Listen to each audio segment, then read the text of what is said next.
माफ़ कजो आबादगार साथियों, जी तो असां अली बाबा फार्म चूंडके में जो है पंहिंजो गौर साहब फुल पोटर जो फार्म तो हिते 400-500 एकड़ कॉटन लगल है। हिननि जी मुख़्तलिफ़ वैरायटियूं जंहिंमें लेटेस्ट वैरायटियूं आहिनि, कुछ ओल्ड वैरायटियूं आहिनि। गुलाम सिंह ही जेका वैरायटी है हीअ कहिड़ी 222 ॿुधायो? 222 सर। अच्छा, ही VR222 कैंसो वारनि जो सोर्स हो जो लास्ट ईयर वधीक हलियो ऐं उन खां पोइ हाणे त नयूं वैरायटियूं अची पर हिन जी जेका पोज़ीशन आहे हिकिड़ो त कदावर वैरायटी आहे, ॿियो जेको आउटलुक ते हीअं ॾेखारे जे करे कैमरा जी मदद सां त केॾो ख़ूबसूरत ऐं हसीन आहे। हिन वक़्तु मुंहिंजे घर में 4 फुट ते खणी विया आहिनि। अच्छा, ऐं हीअ सर हेॾां पंहिंजो गौर साहब हिन जो माल ॾेखारियो दोस्तनि खे, ॾिसो न त हिन में बि माना मुंहिंजे हिसाब में त शेडिंग जेका आहे घटि आहे, एतिरी कोन थी 1 जे मुक़ाबले में बि घटि आहे। 1 जे मुक़ाबले में घटि आहे या ॿियूं जेके अदर वैरायटीज़ आहिनि। हेॾां अचो, हीअ ॾिसो विठल साहब पाण डिप्टी डायरेक्टर एग्रीकल्चर एंड चूंडको जा। सर तव्हां कीअं पिया ॾिसो वैरायटी खे? जैसे माशाल्लाह वैरायटी तमामु बहितरीनु आहे।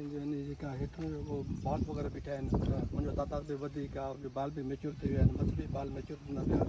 त हिन जी जेका शेडिंग वग़ैरह तक़रीबन न जे बराबरि शेडिंग आहे। हिन जी ग्रोथ बि माशाल्लाह आहे असांजे आबहवा जे हिसाब सां ग्रोथ। अच्छा, जेको मेन मुंहिंजो क्वेश्चन आहे सर तव्हां खां त हिते जे एरिया जेको एरिया आहे नारा चूंडको वारो पूरी पट्टी वञी तव्हांजी सखर लॻी वञी ॾरकी घोटकी, इते माण्हू ट्रिपल जीन काइन कोन था। तव्हां हीउ चैलेंज कीअं क़बूल कयो?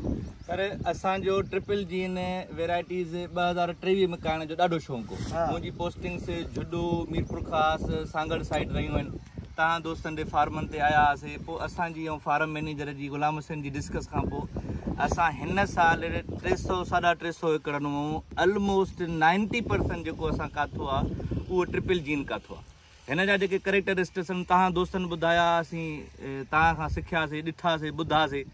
हिकु त माशाल्लाह हिननि में ग्लाइफोसेट फ्री आहे, जान छुटी गाह गंद में असांजी हितां नारे चूंडके वारनि जी जान ई कोन पई छुटे, उहा छुटी पई। ट्रिपल जीन ॿियो हू जेको गोगड़े खे आख़िर में लॻंदी आहे सुंडी वग़ैरह, हा गुलाबी सुंडीअ में हिन में वॾे में वॾी रेज़िस्टेंस आहे। सही ॻाल्हि आहे, इहा वॾे में वॾो फ़ाइदो आहे। टियों इहो त जेकॾहिं हीअ अर्ली हणो त लास्ट ईयर सोशल मीडिया या असां उते अची तव्हांखे ॾिठोसीं पाकिस्तान में सांगड़ ज़िले काटन में नंबर 1 कयो। उन जी बि वॾी ख़ूबी तव्हांजी माशाल्लाह ट्रिपल जीन हुयूं। सो असां इहे सभु शयूं ॾिसी माशाल्लाह हिन दफ़े आया आहियूं। अल्हम्दुलिल्लाह वॾी रिस्क खई आहे। मार्च एंड खां करणु शुरू कईसीं। अल्हम्दुलिल्लाह ऑलमोस्ट असांजो किराब हिते 60+ जो आहे, 70 डेज़ जो बि आहे, 60+ जो बि आहे ऐं माल तव्हांजे साम्हूं आहे, सुठो खयूं अथऊं। गुलाम सिंह तव्हां फार्म खे मैनेज कयो पिया, मुख़्तलिफ़ वॾनि ज़मीनदारनि तव्हां कमु कयो आहे, ठीकु आहे। तव्हां हिते भला ट्रिपल जीन ऐं सिंगल जीन यानी बीटी खे हिनखे कीअं कंदा भेटियो त हीअ कामयाबु ईंदी या वरी माण्हू हलिया वेंदा बीटी ते? असल में साईं असां हिन महिल ताईं त फील्डनि में वञूं था ॿाहिरि, हा असां वटि बीटी वैरायटियूं त आहिनि कोन। असां वटि सभु टोटल ट्रिपल जीन वैरायटी लॻल आहिनि। हाणे ॿुधो, 12 जेके फीडबैक अचनि था, माण्हुनि जूं फोनूं अचनि थियूं, चवनि था त शेडिंग मरी आहे। अच्छा, उहे जेके बीटी वैरायटियूं साईं रुगी शेडिंग आहे, गंदगाह जो प्रॉब्लम आहे, मसलो आहे।